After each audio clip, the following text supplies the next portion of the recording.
listening, everything they talk about. And whenever you sit down with somebody or meet somebody, I always enlist something called FORM, FORM, family, occupation, recreation, and a message.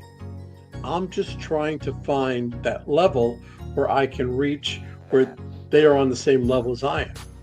So if I can reach through family, their son playing Little League, playing first base, I mean, I can really drill down to the crux of it. And I would have them talk about, because people love to talk about themselves. They love to talk about their families. So let them talk. And then you go, okay, and bring it out to occupation. You say, well, what do you do? Oh, well, I sell boats. Well, you do. Where? How do you do it? Why'd you do that? Or, and ask them all sorts of questions. And they love to talk about themselves. And they'll give you enough information, because what you're looking for, every person has a problem. Every person has that thing that they have to handle. And your job should be, how do I solve his problem? Yeah, that works perfect for somebody like me, because I like to listen more than I talk. Well, that's true. That's what makes you a good podcast host. Exactly. Yeah, So when did you decide that you're going to get on the stage and you're going to speak in front of hundreds and thousands of people? Well, I wish I could speak in front of 1,000 people, but I made the decision to go into this full time about a year ago. But I've been going on and off stages for about 10 years. I developed 2 networking groups called Synergy, one in New York, one in New Jersey, with about 30 businesses in each. And I taught them how to properly network and communicate. It was a weekly meeting, like a BNI. It was a weekly meeting, and they referred back and forth. It was a great time.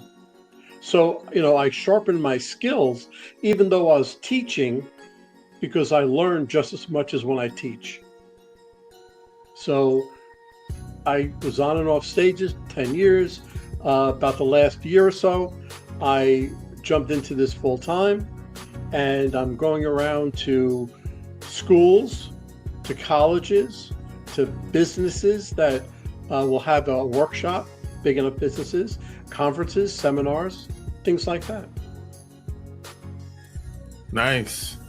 And so I don't think there's any area in life that there's not some form of communication needed. I don't think so. That's true. That's true. When you think of networking, you think business. Okay, you're networking, you're trying to get business, but communication, that is for business, but it's for personal life as well. Yeah. And once you learn how to communicate with another person, that will help you along with either A, becoming friends, or B, finding out what they do for a living and turn it to business. But either way, you're communicating with them. Yeah, exactly. So what's your opinion about this? Some people will say that you shouldn't do business with friends. You should somehow just keep your friends and family separate, and you should only have like business relationships only. What's your opinion on that? Well, I don't necessarily agree with that, because I have done things with my friends. Okay. So remember one thing. People love to buy, but they hate to be sold to. Right? So keep that in mind when you're talking with family. You can explain everything that you have, everything that you do, everything that you can network and communicate, everything that you can say without saying, can I help you? Without saying, oh, you have a problem with that? I can help you. You can just leave it out there. And if they want your help or want what you buy, have to buy, then they'll ask you. And then that takes the onus off of you and puts it on them. Yeah. So the same thing with friends. They know what you do. And if you have explained it properly, they know exactly what you do. And if they have that problem where you can solve it, then they will ask you. But you'll never have to ask them. That's my position. Exactly. That's how I see it as well. You know, I think somebody told me, somebody a long time ago said something. If you have to talk, if you have to explain what you do a lot, you don't know what you're talking about. Somebody told me something like that. Yeah, if you have to explain it in like 6 different ways, you should have a concise way to explain what you do. And for business, that's the reason for the 30-second elevator speech. You should be able to say exactly what you do in a short sentence. And if you can't, then you better start practicing and trying to get it down to that sentence.